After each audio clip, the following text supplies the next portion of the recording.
Muy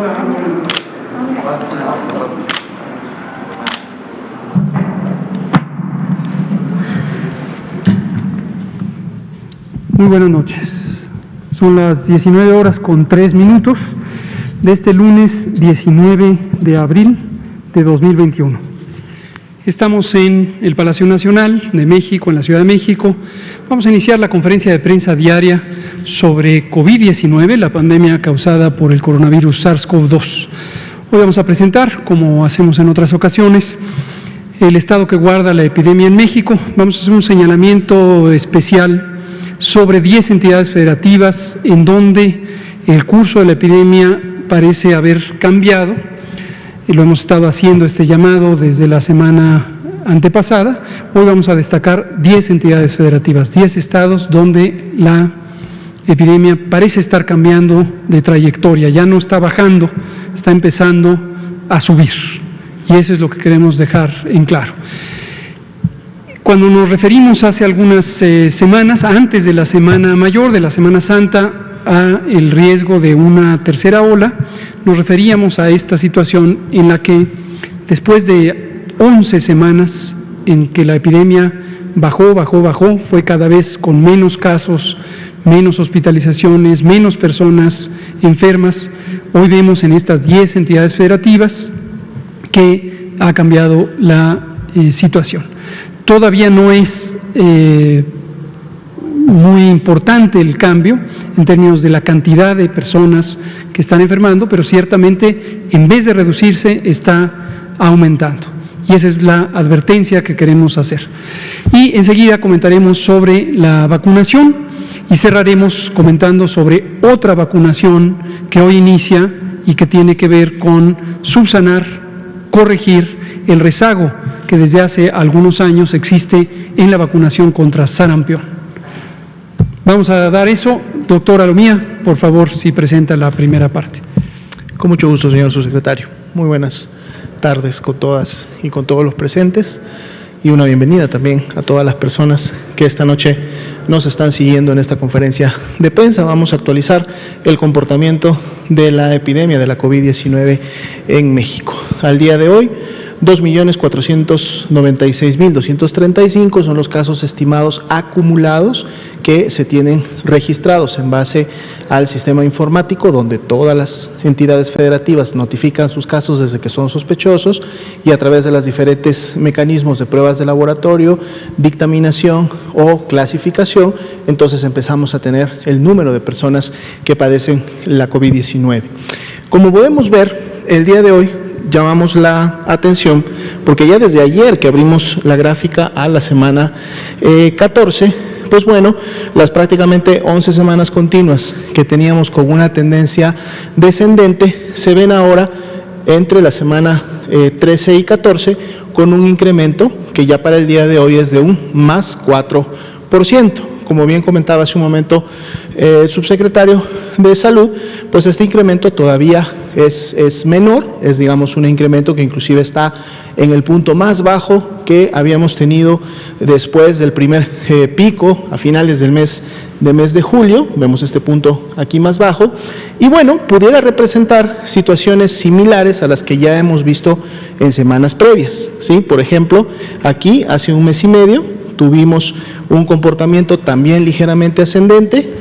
Hace aproximadamente 3 semanas tuvimos una meseta también ligera, pero en ambos casos estos dos comportamientos fueron o se continuaron de descensos todavía importantes. Entonces, después de este incremento, ¿pudiéramos todavía ver un descenso? Sí, hay la posibilidad. Sin embargo, el cambio es importante ya de hacerlo notar, sobre todo cuando estamos en los tiempos en donde pudiéramos esperar un incremento de casos secundarios precisamente a la actividad y la movilización que se dio durante las semanas de vacaciones de Semana Santa y específicamente el fin de semana largo, en donde también hubo bastante movilización. Entonces, que ese más 4% de seguro seguirá además incrementándose en el transcurso de los siguientes días.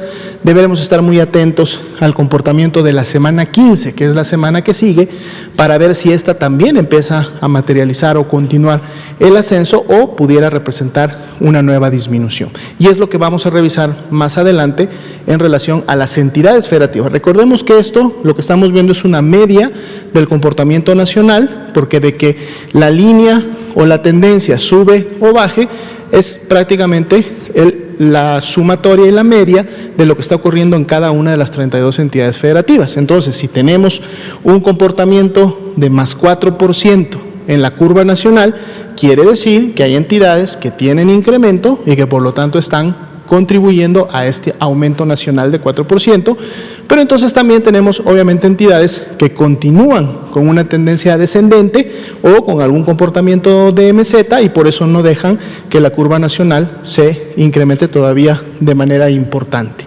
Continúa en 1%, los casos activos estimados, para efectos, decíamos, este cambio todavía es mínimo, no está afectando aún otros indicadores, como lo vamos a ver también en la siguiente diapositiva, todavía no tenemos un cambio o un impacto en el comportamiento hospitalario. Cuando hablamos del comportamiento hospitalario estamos hablando directamente de los casos graves y los casos críticos, recordando que son las personas que requieren de una cama general o de una cama con ventilador. Aquí todavía seguimos viendo una disminución y no hemos tenido incrementos en los últimos días importantes, siguen un 16% esta ocupación nacional y más aún cuando la vemos por tipo de cama. Si vemos la siguiente diapositiva en donde enfocamos a las camas generales, abrimos esta semana precisamente con uno de los porcentajes más bajos de la ocupación de camas generales que hemos tenido también hasta el momento de la epidemia en México, 15% la ocupación nacional, y podemos ver que ninguna entidad tiene ocupaciones por encima del 30%, o sea, se ha llegado a ese nivel de disminución en función de las camas generales, lo cual deja 26.233 camas disponibles para este tipo de pacientes. Si vemos la siguiente diapositiva, donde están las camas con ventilador, aquí también hemos tenido una disminución, solo 2 entidades entre un 30 y un 49%, este número había estado entre 5 y 6 entidades, ha ido disminuyendo día con día, y 30 entidades, la gran mayoría por debajo del 30%, y veamos, regresamos a ocupaciones nacionales de camas con ventilador por debajo del 20% a nivel de todo el país, 18% de hecho para el día de hoy. Obviamente tenemos que estar expectantes porque siempre también lo hemos comentado en conferencias previas, que recordemos que lo primero que solemos identificar o ver o lo que sucede es que puede incrementarse la transmisión comunitaria. Esto en su momento representa obviamente el incremento de casos, es decir, de personas que desarrollan y manifiestan la enfermedad, y entonces en la medida que van pasando los días, el porcentaje de estas personas que desarrollan enfermedad grave o crítica termina finalmente demandando atención médica. Entonces está relacionado y siempre hay un retraso de alrededor de 2 semanas en relación a la ocupación. Pero entonces hasta el momento todavía no estamos viendo una señal en este tipo de indicadores. Vamos a ir a las siguientes diapositivas, en donde entonces ahora vamos a observar cuáles son estas 10 entidades que abren la semana 14 con algún tipo de tendencia, alguna meseta ya que se está manifestando o inclusive ya algún ascenso. Aquí tenemos a Baja California Sur, la habíamos estado también revisando.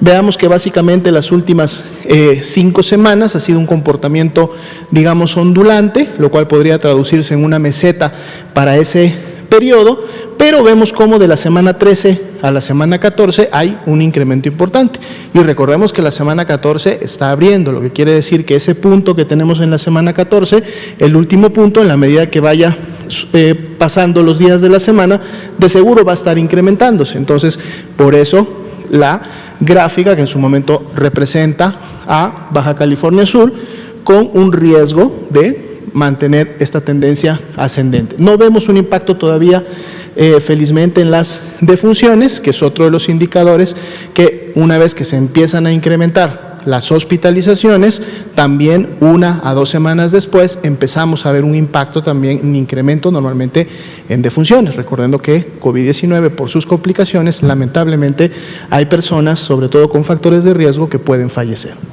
Veamos la siguiente diapositiva. Aquí tenemos ahora el estado de Chihuahua. Aquí vemos que Chihuahua sí ha tenido una tendencia ascendente, digamos, más marcada, al menos en las últimas 3 semanas, aunque empezamos a ver una ligera corrección entre la 13 y la 14, en donde hubo inclusive un pequeño descenso, muy probablemente cierren la semana con una meseta, o ya al menos una tendencia ascendente no tan marcada como en semanas previas, pues obviamente toda meseta en su momento puede rápidamente convertirse en un ascenso o continuar un ascenso, y esto depende para cada una de las entidades en el comportamiento y en la movilidad en la población, pero aquí tenemos sí una señal. Y lo que estamos viendo, dado que ya son algunas semanas, como pueden notar que Chihuahua tiene este comportamiento, vemos entonces cómo en el comportamiento de las defunciones también tenemos 2 semanas en donde estas se han incrementado en base a una basal que ya habían logrado desde hace 2 meses aproximadamente. Veamos en la siguiente entidad. Tenemos la Ciudad de México. Es un cambio todavía menor, es un cambio pequeño, pero finalmente es un cambio. Vemos que después de tener varias semanas con esta tendencia descendente, pues bueno, entre la semana 13 y 14 tenemos ya una tendencia ascendente, que además estamos abriendo la semana, por lo tanto, repetimos nuevamente, durante la semana ese número pudiera todavía incrementarse. ¿Hemos tenido comportamientos similares previos? Sí, aquí tuvimos uno, por ejemplo, tuvimos una meseta aquí entre la semana 9 y la semana 10 aproximadamente, y luego vino nuevamente un descenso. ¿Esto pudiera suceder? Claro que pudiera suceder, pero de todas maneras es un llamado que hacemos a través de estos gráficos a la población, que si hay señales que se están empezando a evidenciar en el comportamiento epidémico, pues bueno, es momento de redoblar esfuerzos y continuar implementando las medidas preventivas. Si vemos la siguiente diapositiva, vamos a tener a Colima, también 2 semanas en donde ya la tendencia ha sido ascendente. Todavía es un nivel bajo, vemos que está obviamente en una basal cuando vemos el comportamiento epidémico que tuvo durante el año previo, durante los meses previos, pero aún así es un cambio ya en la tendencia que había estado ocurriendo. Entonces es importante también el estado de Colima, felizmente esto no se ve tampoco todavía en las defunciones. Siguiente diapositiva. Tenemos el estado de Durango, es apenas la primera semana en donde podemos ver un incremento, aún sin embargo este incremento podemos ver que todavía no rebasa una meseta previa que había tenido aproximadamente durante el mes o mes y medio previo. Sin embargo, esa tendencia descendente y comportamiento basal que había tenido durante la semana 12 y 13 ya no continuó, sino que ahora en la 14 vuelve nuevamente a magnitudes similares a los de semanas previas, y bueno, lo que obviamente no se quiere es que esa tendencia continúe o que en la 15 pudiera entonces aumentar. Sin embargo, es un comportamiento todavía muy basal. La siguiente, por favor. Estado de México, igual, después de varias semanas de descenso, empezamos a ver un comportamiento de meseta. Meseta que se inicia la semana en meseta, quiere decir que va a terminar de seguro con una tendencia ascendente, y entonces hay que tener cuidado porque es una situación bastante similar a la que vimos en Ciudad de México, en donde una señal oportuna nos debe de llamar a, decíamos, seguir implementando las medidas y entonces poder contener tanto una meseta como un ascenso inicial. Si vemos la siguiente diapositiva, tenemos a Morelos. Morelos también había tenido una semana previa de comportamiento en meseta, y las últimas semanas, de la 13 a la 14, tiene un ligero incremento, el cual de seguro va a cerrar la semana un poco más hacia arriba, y bueno, esto ya es un cambio también de lo que veíamos en su tendencia. Entonces, muy atentos, habitantes, pobladores de Morelos, porque aquí también pudiéramos tener una señal temprana. La siguiente, por favor. Nayarit, 2 semanas también de ascenso, es un ascenso bajo. Veamos que es un ascenso después de haber alcanzado prácticamente en la semana 12 uno de los puntos más bajos en la epidemia, de hecho el punto más bajo en la epidemia de Nayarit, después de las 2 olas, los 2 acmes picos que tuvieron previamente. En la semana 12 ya habían alcanzado uno de sus niveles más bajos, y luego en la 13 y en la 14 vuelven a tener nuevamente incrementos que los ponen al nivel de la semana 9, la semana 8. Entonces hay que tener cuidado para que este incremento vuelva nuevamente a controlarse, vuelva nuevamente a disminuir y no mantenga más bien una tendencia ascendente. Si vemos la siguiente diapositiva, Quintana Roo, también 2 semanas en ascenso, había tenido un comportamiento ondulante que más o menos mantenía una meseta en las últimas semanas, pero ya el comportamiento de la semana 14 sobrepasa esa meseta que podríamos haber observado en semanas previas, y de seguro esa semana 14 pues podrá inclusive terminar en niveles superiores a lo que se tuvo las 2 últimas semanas o 3 últimas semanas de diciembre. Entonces ahí es donde en su momento hay que tener mucho cuidado, porque con esa carga de transmisión y de personas que tienen obviamente el virus SARS-CoV-2, pues bueno, la actividad epidémica pudiera reactivarse, es donde hay que tener cuidado. La siguiente, por favor.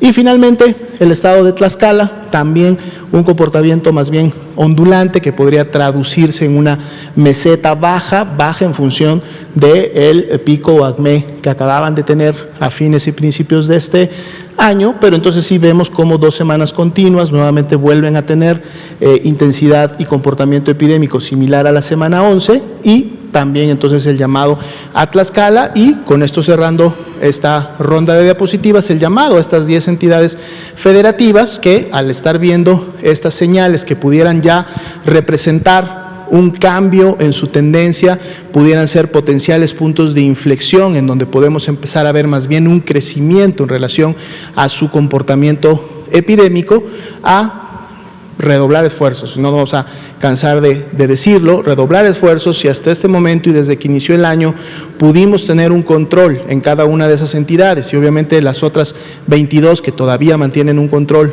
y un descenso, y pudimos disminuir la transmisión y por lo tanto las personas enfermas, pues lo podemos seguir haciendo. Vamos a pensar que el aumento de la movilidad que hubo en Semana Santa generó sí un incremento en la transmisión, pero esta todavía puede controlarse en la medida que, si mantenemos la sana distancia, usamos el cubrebocas de manera adecuada, sobre todo cuando la sana distancia no se puede poner en práctica, nos lavamos las manos frecuentemente o le estamos aplicando el alcohol gel, pues entonces podemos cortar cadenas de transmisión y podemos revertir tendencias que en este momento pudieran estar ya siendo de incremento. Sería el comentario de este momento.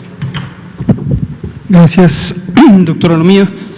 Vamos ahora a hablar de la vacunación, primero de la vacunación contra COVID-19 y recordar en qué vamos con la vacunación. Estamos vacunando de acuerdo con la Política Nacional de Vacunación contra COVID o contra el virus SARS-CoV-2 para prevenir COVID-19, y tenemos poblaciones claramente identificadas. Estamos ya prácticamente en lo último que falta para completar la vacunación de personas adultas mayores. Quizás sea una semana más de terminar con la vacunación de personas adultas mayores y preparándonos para el siguiente bloque de edad, que son las personas de 50 a 59 años. Por otro lado, continúa la vacunación de personal de salud de primera línea y segunda línea que está convenientemente registrado y que se ha verificado por parte de las autoridades sanitarias estatales que efectivamente se encuentra laborando en primera y segunda línea. Son 11 categorías laborales que están en esa condición. Eso continúa. Y estamos próximos, mañana daremos el arranque a iniciar la vacunación a personal educativo nacional. Poco más de 3 millones de personas que se dedican como profesión, como ocupación, a las actividades del sistema educativo, y arrancaremos mañana en las 5 entidades federativas que fueron establecidas, y mañana daremos más información en el Pulso de la Salud.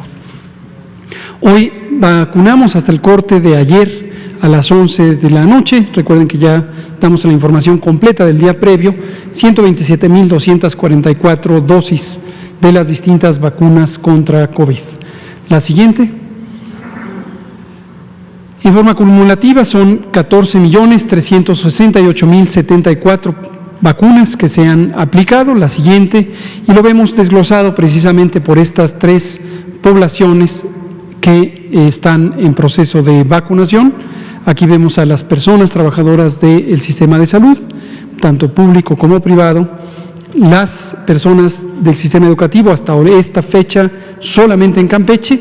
Mañana iniciarán los 5 nuevos entidades federativas, y las personas adultas mayores, 10.290.867. La siguiente, por favor. Afortunadamente, los eventos supuestamente asociados a vacunación e inmunización, las famosas reacciones adversas que se pudieran presentar, han sido mínimas si se considera la cantidad que ocurre, pero sobre todo que son reacciones leves que restablecen en pocas horas, a veces un par de días, considerando fiebre y otros síntomas que se pueden presentar más lentamente. Pero ninguna de ellas ha sido de consideración. Algunas han necesitado la hospitalización temporal de algunas personas y es menos del 1% quienes han estado en esa circunstancia. ¿Qué demuestra esto? Vacunas seguras, vacunas también eficaces. La siguiente. Aquí la distribución de las vacunas que hasta el momento hemos recibido. Esta cifra no ha cambiado desde el viernes próximo pasado, 18.887.345.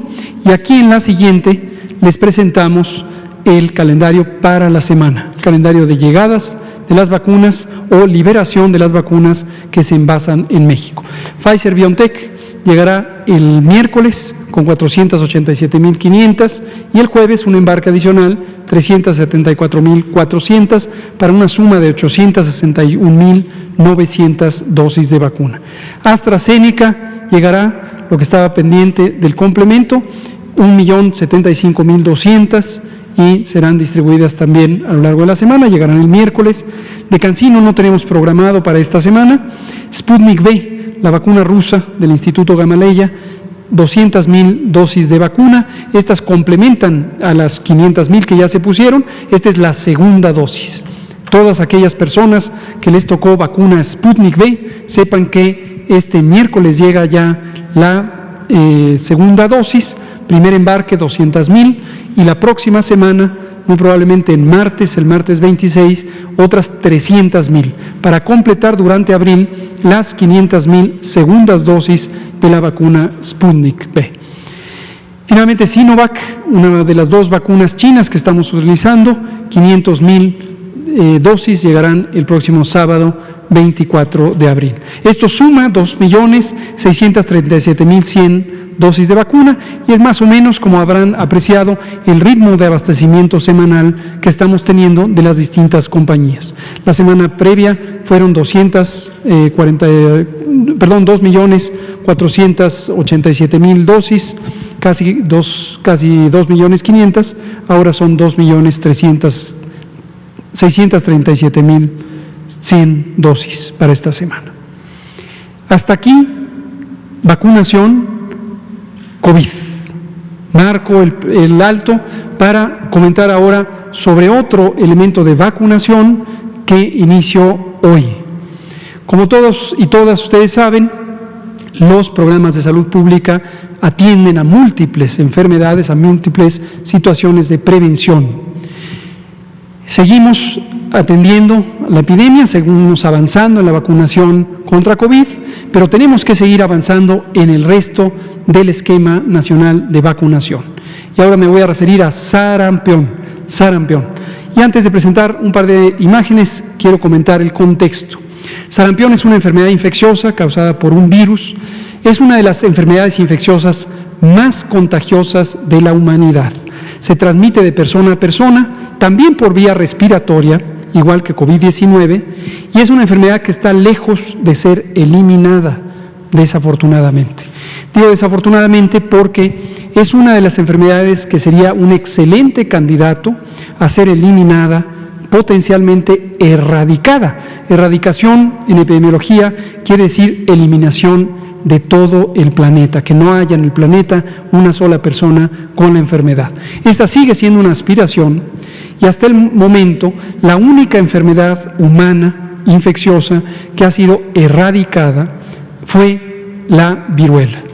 Fue erradicada en 1980, fue uno de los grandes logros de la humanidad, y hay otras enfermedades que podrían llegar a ser eliminadas localmente o erradicadas.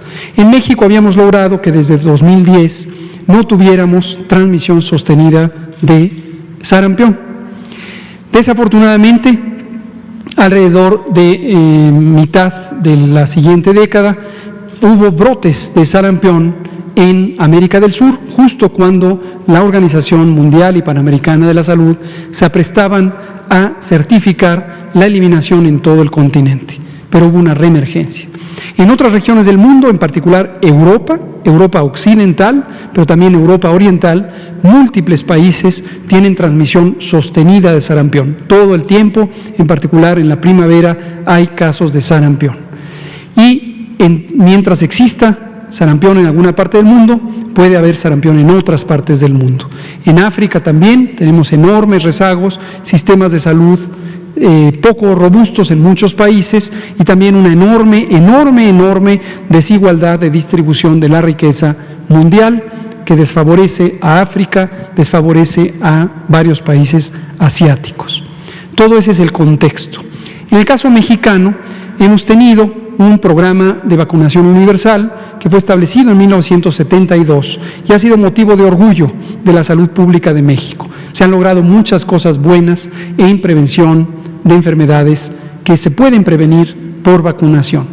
Desafortunadamente, a lo largo de ya varios años, se ha ido erosionando la capacidad del programa de vacunación universal. Esto es algo que algunas personas se resisten a reconocer, que se fue deteriorando la capacidad del sistema de salud pública y en particular del programa de vacunación durante al menos los últimos 20 años se fue deteriorando.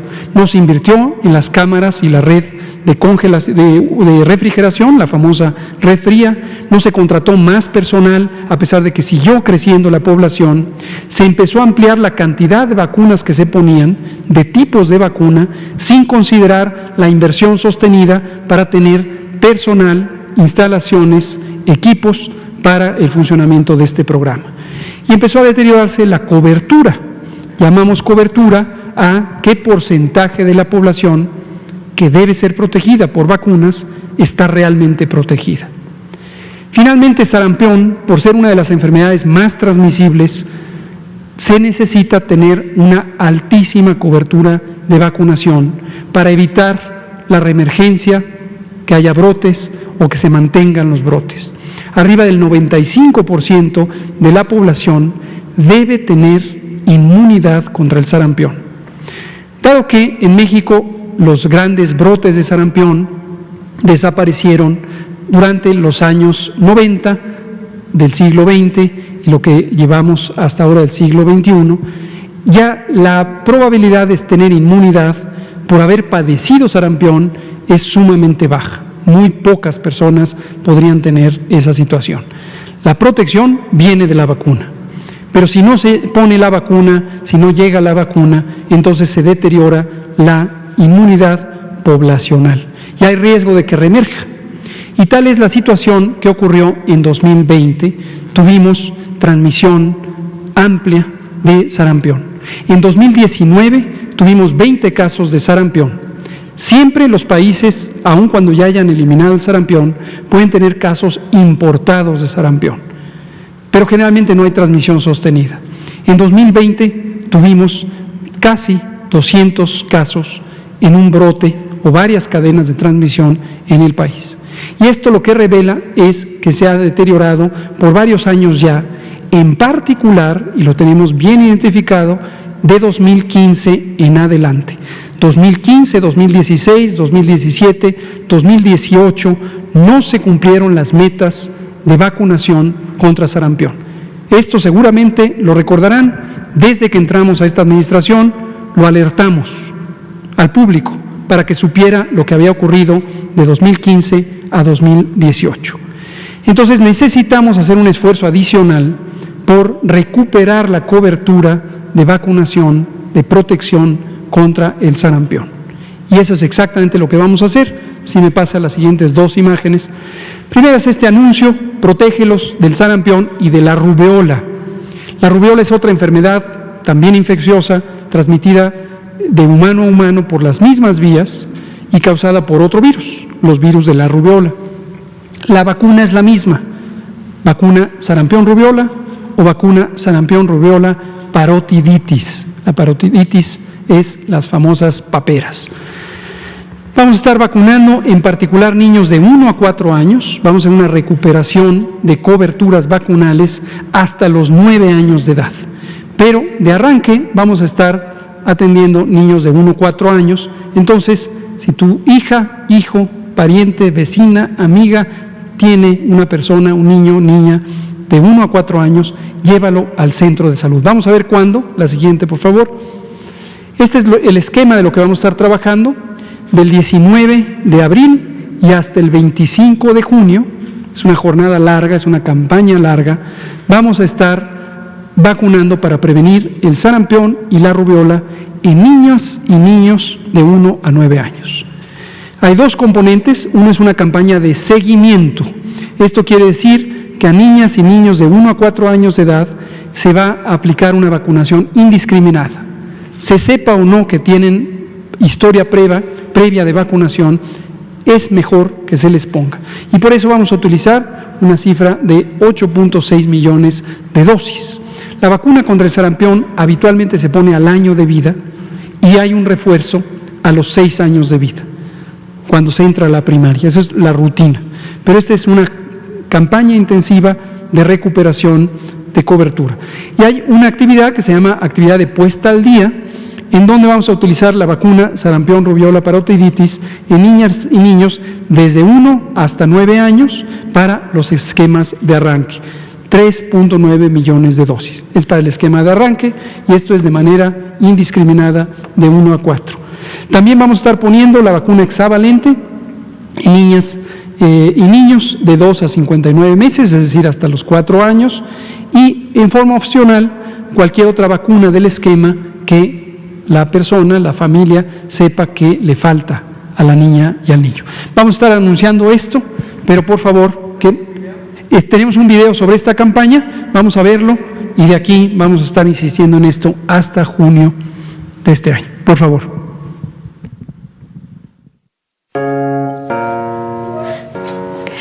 Hola. Hola. ¿Cómo están? Bien. Escuché que tenemos que llevar a los niños a vacunarse contra el sarampión y la rubiola. ¿Ah, sí? Pues yo veo que se están preparando. Pues sí, ya vámonos. Vámonos.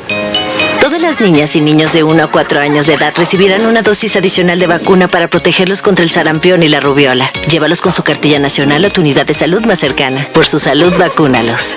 Secretaría de Salud.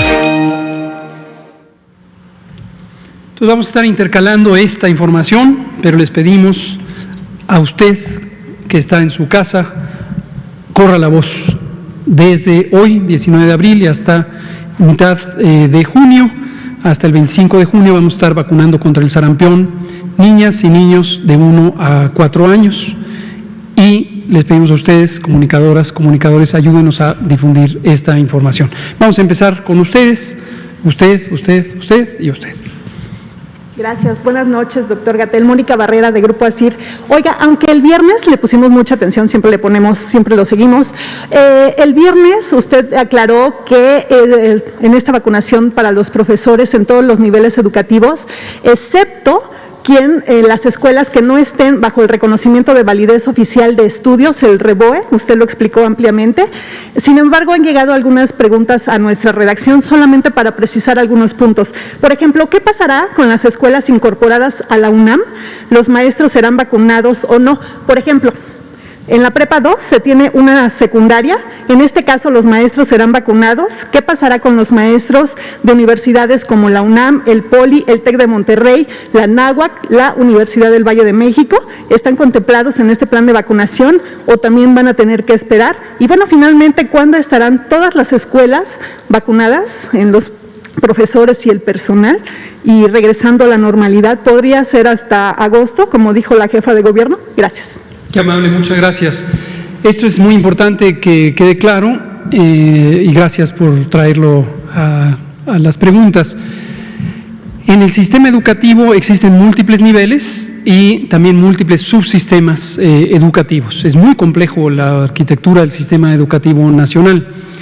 Las universidades públicas tienen una enorme cantidad de ellas, entiendo que la mayoría, la capacidad de tener autonomía. Por ley se ha establecido, y esto es un elemento histórico de suma importancia, las universidades mayores, las grandes, casi todas las universidades estatales, no todas, pero la mayoría, definitivamente la Universidad Nacional Autónoma de México, la UAM, la Universidad Autónoma Metropolitana, muchas tienen autonomía y por lo tanto tienen la facultad, la capacidad legal de emitir los títulos, no necesitan tener un reconocimiento secundario por parte de la Secretaría de Educación Pública. Para quienes hemos estudiado una profesión, tenemos además que hacer un registro de profesiones en el que obtenemos una cédula profesional, pero eso es aparte del título. Los títulos universitarios de las instituciones autónomas por sí mismos tienen validez oficial. Entonces, en este sentido, lo que comenté el viernes, que lo ratifico, las dependencias que son candidatas a ser vacunado su personal son aquellas que o bien son instituciones de educación superior que gozan de autonomía, términos legales, o bien aquellas que tienen por ley que estar registradas con la Secretaría de Educación Pública y que lo están, que tienen este registro de validez oficial, reconocimiento de validez oficial, es el nombre, REVOE, reconocimiento de validez oficial. Pero qué bueno que se comenta, para que no haya duda, obviamente en la máxima casa de estudios, en la Universidad Nacional, incluidas las preparatorias, incluidas aquellas que tienen educación media superior, como es el caso de la preparatoria número 2, también su personal va a ser vacunado. Todas las privadas que no están autónomas. Todas aquellas que por ley tendrían que estar registradas ante la SEP y requieren, por lo tanto, para tener un funcionamiento legal de reconocimiento de validez oficial, si lo tienen, van a ser vacunadas. Pongámoslo al revés, porque es la minoría. Aquellas centros escolares que debiendo tener reconocimiento oficial carezcan de él, en su mayoría es porque no han terminado el trámite correspondiente. Hay algunas pequeñas, casi siempre son pequeñas, escuelas que llevan años en el proceso de terminar su trámite de registro y no lo obtienen, no por culpa de la SEP, en su mayoría es porque no cumplen los requisitos de ley. Esas son las que quedarán excluidas. Todas las demás, digamos las que estén en regla, serán consideradas para la vacunación. Muchas gracias. Juan Hernández, por favor. Gracias. Buenas noches. Juan Hernández de Basta y de Grupo Cantón. El viernes usted nos informaba que eran 7 entidades, hoy son 3 entidades más que se suman a esta advertencia. Vuelvo de nuevo a hacerle esta misma pregunta. Estamos hablando precisamente de un periodo electoral. ¿En qué momento se puede hablar de pasar de la advertencia a una alerta? Sobre todo que estamos viendo que, vuelvo de nuevo a insistir, en las campañas los candidatos no están guardando la sana distancia, están rompiendo todos estos protocolos de protección incluso hacia ellos mismos. Entonces, ¿en qué momento ustedes van a tener que dar el manotazo? Bueno, van a hacer el llamado a dar el manotazo para decir, por favor, señores, cuiden a la población porque esto no es un juego, sobre todo que estamos viendo que hay leve este incremento. Esa sería mi primera pregunta. Muchas gracias, Juan. Aquí aprovecho para cumplir lo que me instruyó frente a todo el público el presidente esta mañana. Hubo una pregunta sobre cómo estamos coordinados con la autoridad electoral, con el Instituto Nacional Electoral, respecto a la preparación para que transcurra el proceso electoral. Es la más grande elección que habrá en la historia de México hasta el momento, pero que transcurra en unas condiciones favorables a conservar la seguridad sanitaria. Ya sea porque estamos en un periodo, como llevamos ya 11 semanas de reducción, o bien porque tenemos la preocupación de que pudiera haber un cambio en la dinámica, en el acontecer de la epidemia y pudiéramos estar ante el riesgo de una tercera ola. En cualquier situación, es muy importante que los distintos elementos de la institucionalidad mexicana trabajemos juntos para lograr esto. Entonces respondo lo que advirtió el presidente, que explicaría yo.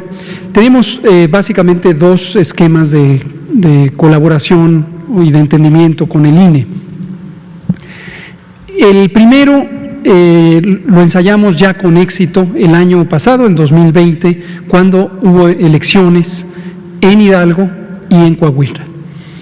Básicamente la autoridad electoral es competente para organizar las elecciones y es la que debe y puede garantizar este importantísimo derecho que es la libertad de votar y ser votado. El propio INE, por decisión de su Consejo General, estableció una ruta de trabajo y se vinculó con personas expertas en salud pública, exfuncionarias y funcionarios de la Secretaría de Salud, académicas y académicos, todos ellos y ellas gente muy bien preparada, con mucho conocimiento, y establecieron unos lineamientos técnicos de seguridad sanitaria para la conducción segura del proceso electoral. Estamos hablando del año pasado, elecciones en Hidalgo y Coahuila. Muy oportunamente, lo cual agradecemos, a la Secretaría de Salud nos buscó el INE, a través de su propio presidente, el maestro Lorenzo Córdoba Vianello. Tuvimos una conversación, o varias, muy amigables, siempre con ánimo de cooperar, ánimo de proteger al pueblo de México, y nos dieron la oportunidad de revisar sus lineamientos técnicos para ver si se armonizaban o ya eran armónicos con los que hemos estado desarrollando en la Secretaría de Salud y el sector salud en general. Para gusto de todas y todos, verificamos que estaban muy bien hechos, eran muy completos y aportamos algunas sugerencias de algunos ajustes que consideramos convenientes. Transcurrieron las elecciones y logramos tener éxito en el propósito de cuidar a la población, toda la población, candidatas y candidatos, funcionarias y funcionarios electorales, desde las juntas locales y las juntas distritales hasta las casillas, votantes por supuesto también. Con base en esa experiencia, ahorita estamos previendo que ocurrirá exactamente lo mismo. Va a ser más complejo, puesto que es todo el país simultáneamente y territorialmente requiere mayor capacidad de vigilancia y atención para que en todos los lugares se respeten los protocolos de seguridad sanitaria. Es facultad del propio INE cuidar todo el proceso, pero si lo hacemos de manera coordinada con el Sistema Nacional de Salud, pues tendremos éxito en ambos sentidos. Estoy seguro que para el INE, la autoridad electoral y todo lo que ello involucra, es de gran satisfacción que no reemerja la epidemia por consecuencia del comportamiento social durante las elecciones, y por supuesto para el Gobierno de México es de gran tranquilidad y satisfacción que se logre el derecho de elección de esa manera. Entonces, ese es un proceso. El otro proceso específico es también el Consejo General ha solicitado el apoyo del Seguro Social, del Instituto Mexicano del Seguro Social, para una actividad de apoyo a las juntas locales, las 32 juntas locales, las de los estados, y las 300 juntas distritales. Hay una junta distrital. La junta es un grupo de personas que son los quienes conducen el proceso, y ahí el Instituto Mexicano del Seguro Social estará brindando asistencia médica para las condiciones de salud, más allá de COVID, de quienes participan en el proceso electoral. Entonces, eso es lo que estamos haciendo. No pensamos nunca que la manera más adecuada de organizarse en la sociedad sea dar manotazos, entiendo la metáfora, pero como saben ustedes, es la convicción de este gobierno, y lo enuncia nuestro presidente una y otra vez, que todo lo llevemos por el diálogo, por la razón y no por la fuerza. No es el manotazo, pero el llamado, el atento y respetuoso llamado a los candidatos, a los partidos, a que cuiden a los, en este caso, a la población. En ese sentido, no sé si ustedes ya, bueno, ¿en qué momento podremos saber en qué alcaldías se está empezando a dar este leve incremento de contagios? ¿Hasta qué tiempo podremos saber? Mira, pues, habían mencionado que sean más o menos como unas 2 semanas más o menos de los estudios que están chequeando. ¿Cuándo podríamos saber más o menos para, en todo caso, en esos lugares, como ustedes lo acaban de señalar oportunamente, hacer cuidado, extremar precauciones? Reitero, en elecciones aquí a veces creo que se les está olvidando que todavía seguimos en pandemia. Todo el tiempo, no hay una fecha perentoria, todo el tiempo desde que empezó esta epidemia, lo hemos insistido, mientras exista epidemia en cualquier parte del mundo, aun cuando haya algunos países que han llegado a transmisión mínima, ninguno ha llegado a eliminación, y en cualquier momento existe la posibilidad de una reemergencia. Entonces, si nos fijáramos solo en fechas concretas o sitios concretos, perderíamos de vista que en todos los lugares, en todo momento, todas las personas debemos seguir las recomendaciones generales y particulares de prevención, que son las que hemos enumerado en infinidad de veces, tanto aquí como en los distintos medios de difusión, tanto la autoridad sanitaria federal como la estatal o incluso funcionarias y funcionarios municipales. Muchas gracias. Por favor. Gracias. Buenas noches. Mi nombre es Patricia Rodríguez Calva, soy reportera de Grupo Imagen. Doctor Gatell, ahorita con las cifras y los datos que nos presentaron, prácticamente la tercera parte del país está presentando ya sea una meseta o aunque sea leve, pero digamos aumento de casos.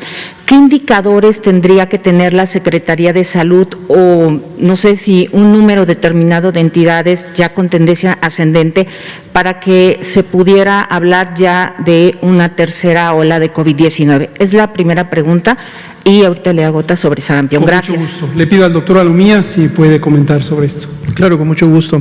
Definitivamente son toda una serie de indicadores. Los principales están reflejados y se dan a conocer de manera semanal, están consensuadas con las 32 entidades federativas y me refiero precisamente a la herramienta que ha significado el semáforo de riesgo epidemiológico. La curva que nosotros presentamos todas las noches para el panorama nacional y últimamente en base a un alertamiento temprano de algunas de estas entidades federativas, prácticamente representa 2 indicadores de los 10 que en su momento se miden para cada una de las entidades, que sería precisamente la carga epidémica, es decir, la tasa de incidente de personas que están enfermando en una semana epidemiológica, y el otro sería la tendencia. Sin embargo, hay otros 8 indicadores que hasta este momento todavía no han evidenciado un cambio, digamos, importante para efectos del panorama nacional, ni tampoco un cambio que represente algún alertamiento superior para alguna entidad federativa. El monitoreo se realiza de manera diaria. De manera diaria se están actualizando estos 10 indicadores y precisamente cuando vemos que alguno de ellos tiene algún comportamiento diferente al que estaba ocurriendo, sobre todo si tiene que ver con un incremento, obviamente en su afectación poblacional, entonces la entidad es inmediatamente alertada. Tenemos productos semanales, tenemos reuniones a través de videoconferencias y en algunas ocasiones inclusive tenemos reuniones en donde visitamos a las entidades federativas, sobre todo cuando obviamente más indicadores empiezan ya a presentar señales importantes. Entonces, lo que hemos comentado hoy y lo vamos a estar haciendo en siguientes semanas es emitir la señal, digamos, pública más oportuna posible para que vaya de la mano con la comunicación de riesgos a la población, ¿no? De decirle, hemos alcanzado un nivel de control epidémico importante en la mayoría de las entidades, pero eso no significa que haberlo logrado o por haberlo logrado ya podemos dejar de implementar las medidas preventivas, sino al revés, si lo hemos logrado es porque las medidas preventivas se han implementado y entonces si en algunas entidades o en algunos municipios por algún motivo empezamos a ver incrementos, quiere decir que se dejaron de implementar estas medidas o por lo menos no se están aplicando con la misma intensidad de las últimas semanas. De ahí el llamado que hacemos a la población de no desviarnos del objetivo. Recordemos que la Estrategia Nacional de Vacunación sigue avanzando y si nosotros queremos en la medida pues tener cada vez más población vacunadas, sobre todo terminar las segundas dosis de los adultos mayores de 60 años y más, y por lo tanto tener a esta población de mayor riesgo protegida para que no pueda enfermar gravemente ni fallecer, pues entonces tenemos que seguir con las medidas preventivas individuales y colectivas para alcanzar tanto el objetivo de la vacunación como en su momento el objetivo del control epidémico. ¿Se podría considerar que es un foco amarillo, 10 entidades en tendencia ascendente o de meseta para llegar a una tercera ola? En este momento aún no, dado que el comportamiento es todavía muy basal. Tenemos que también ver la magnitud en la cual se produce, es decir, estos incrementos no se están dando a la mitad, por ejemplo, de un descenso, o lo que estamos viendo en los casos de mesetas no son mesetas altas o mesetas que en su momento estén pegados al pico o al último acme, a la última ola, vamos a decirlo de esa manera.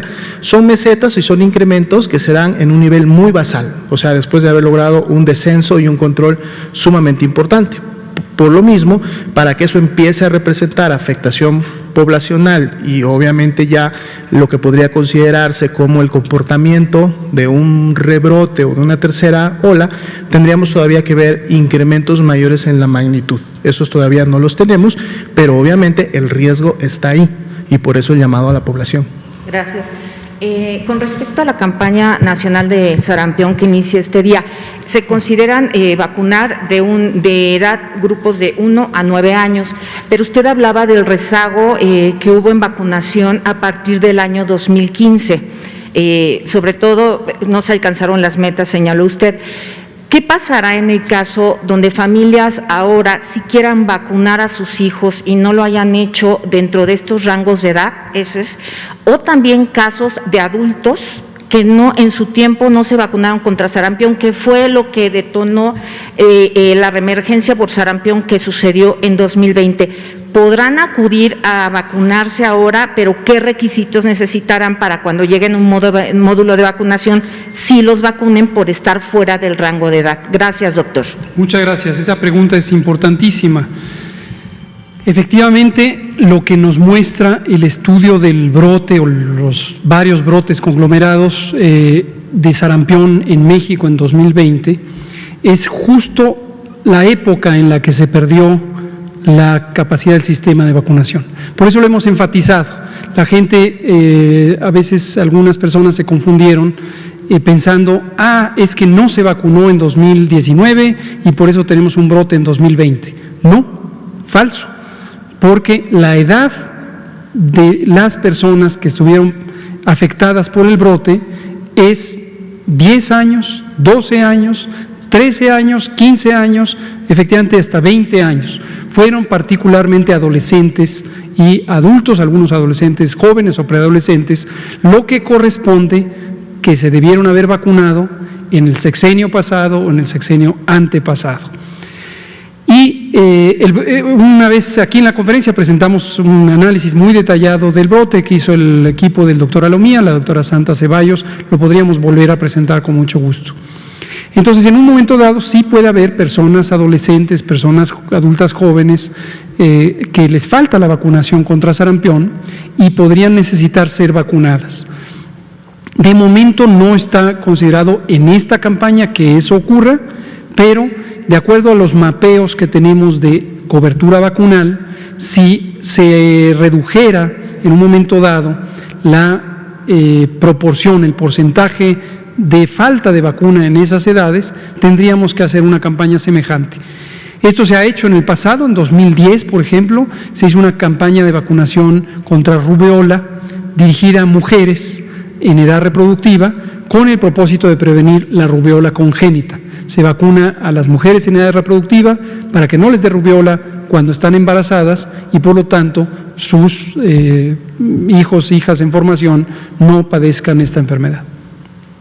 ¿Y cuándo se podría hacer esa evaluación? Esta campaña, entiendo, termina el 25 de junio. Sí. No, me refiero, en este momento no tenemos preocupación de que la cobertura o la proporción de personas adultas jóvenes que están sin vacunación estuviera insuficiente. Gracias. Sí, muchas gracias. Es niño de edad avanzada y preadolescente. Ese es el hoyo vacunal y es por eso que ponemos esta edad para la recuperación de coberturas. Gracias. Muchas gracias. Miguel Rico, por favor. Gracias. Nos quedan 3 minutos. 3 minutos. Una pregunta, doctor. Muy buenas noches, doctor Hugo López-Gatell, doctor José Luis Salomía. Saludamos al presidente Andrés Manuel López Obrador también. Doctor, con respecto a la exposición que dieron hace unos días, una conferencia vía virtual de la nutrición en niños, niñas y adolescentes, habían expresado que México estaba dentro de los primeros lugares en mala nutrición en niños y niñas y adolescentes. Quisiera preguntarles si han evaluado esto o qué nos podrían comentar con respecto a estos análisis y el regreso a clases próximas. No sé si haya mayor riesgo de contagio para ellos o si pudiera haber ciertas medidas, dado que pues estamos dentro de los primeros lugares, pues no es así como que una medida, no sé, pienso yo que tan estándar, ¿no? Un regreso a clases con una posible población de riesgo. ¿Qué nos podrían comentar respecto a eso? Cómo no, con mucho gusto. Primero, recomiendo mucha cautela cuando se hacen comparaciones. Vemos a veces en la prensa estas oleadas de primer lugar en esto, cuarto lugar en aquello, tercer lugar en aquello. Casi siempre se trata de un error de interpretación, de una interpretación no profesional, no científica, no técnica de las comparaciones. No se considera toda la información disponible o se comparan peras y manzanas, por decirlo de manera sencilla. Este es el caso también. No tenemos en México primeros lugares de desnutrición por carencia entre las distintas naciones del mundo.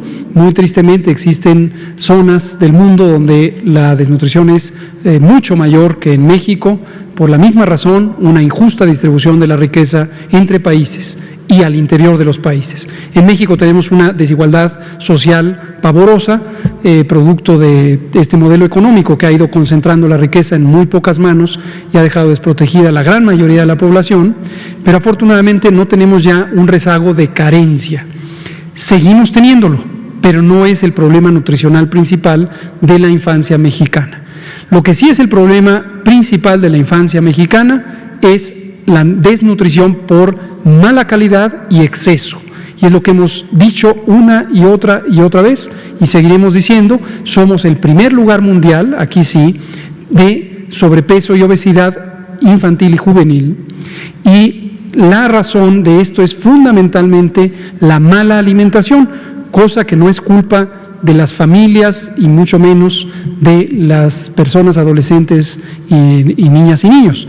Es culpa del ambiente alimentario que está repleto de productos industrializados, ultraprocesados y procesados, refrescos, falsos jugos que en realidad son agua con exceso de azúcares, colorantes artificiales, etcétera, y la llamada comida chatarra, que es muy lucrativa, que se vende por cualquier esquina, que ha sustituido a dietas ancestrales mexicanas que son de buena calidad y que deberían estar mucho más accesibles. Entonces, eso es lo que ha ocurrido.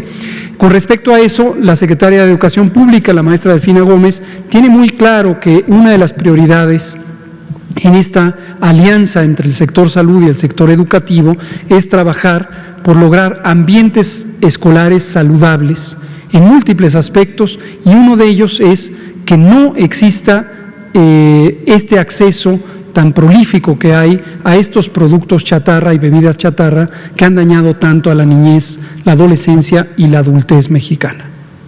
Muchas gracias. Aquí se nos acaba el tiempo, son las 20:01. Seguimos y nos vemos mañana en el Pulso de la Salud. Muchas gracias, Paco, muchas gracias. Hasta pronto.